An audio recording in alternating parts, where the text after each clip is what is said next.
Honorable President of India and the Supreme Commander of the Indian Armed Forces, Shri Ramnath Kovind, ladies and gentlemen, I am Major Abhinav Bhardwaj of the Indian Army. A second-generation Army officer, I was raised with values that have instilled in me a deep sense of discipline, pride for the organization, and a respect for the cultural diversity of this great nation.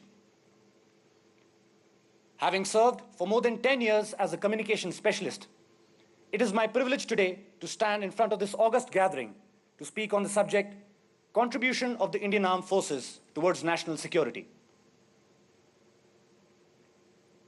With the primary role of defending the sovereignty and territorial integrity of the nation, strong and well-trained armed forces are a deterrent to any potential adversary, thereby facilitating developmental activities and nation building without any hindrance. National security in the contemporary context goes beyond the narrower confines of internal security and external defense.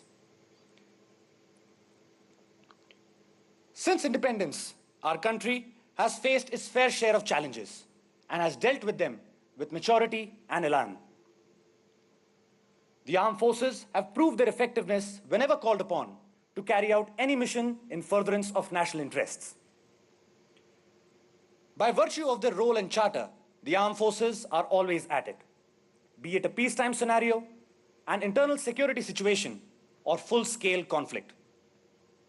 As imposers of national will, they have faced challenges ranging from terrorism to insurgency, piracy to providing relief to persons affected by natural calamities, to control internal security situations when they have gone beyond the means of the civil administration. In doing so, the armed forces have always acted without fear or favor and have employed the least possible force required to accomplish their task. Whenever threatened by an external aggressor, our Indian military has always met its mission objectives. I must make a mention of the armed forces' stellar role in the 1971 Indo-Pakistan War, of which we are celebrating the Golden Jubilee this year. This conflict, ladies and gentlemen, had strategic outcomes, to include paving the way for the birth of a new nation-state, Bangladesh. Apart from conventional conflicts, the Indian military's grit and tenacity has been evident in the border skirmishes with both its adversaries. The prolonged deployment in the highest battlefield of the world, Siachen, and Operation Vijay, where regulars and irregulars of the Pakistani army were pushed back from the icy heights of Kargil, are cases in point.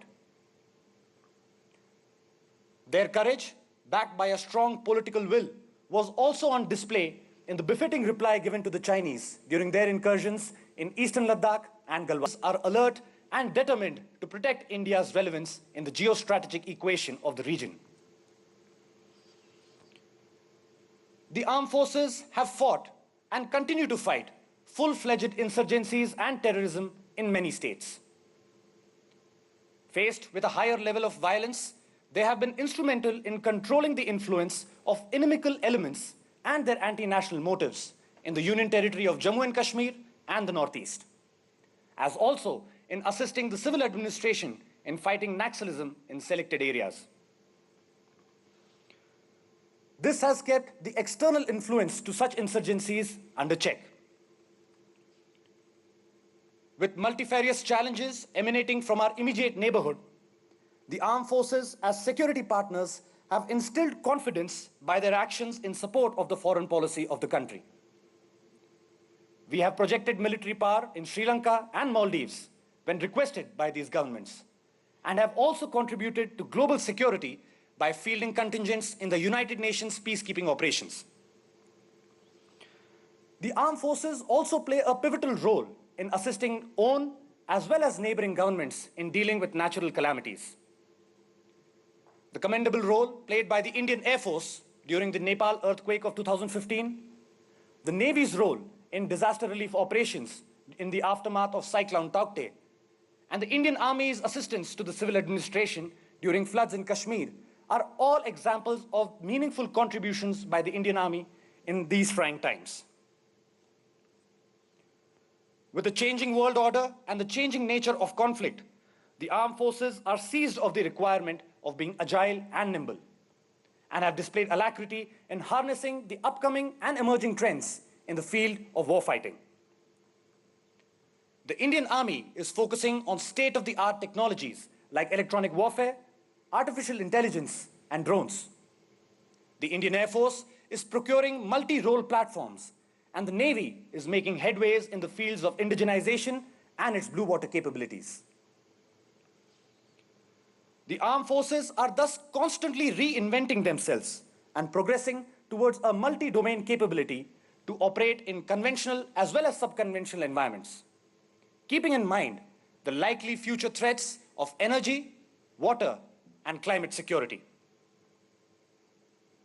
In conclusion, ladies and gentlemen, the citizens of this great nation look up to the armed forces as proactive, secular, and impartial. This standing and credibility has been established and sustained by dedication, sacrifice, professional competence, and operational effectiveness.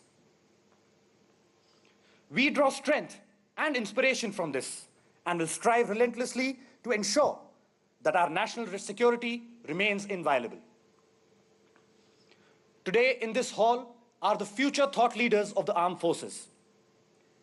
We feel privileged to be part of this esteemed institution and to be trained both intellectually and operationally in the art of warfare. The impetus provided here would ensure that we zealously uphold our standing as a people's army of the largest democracy in the world.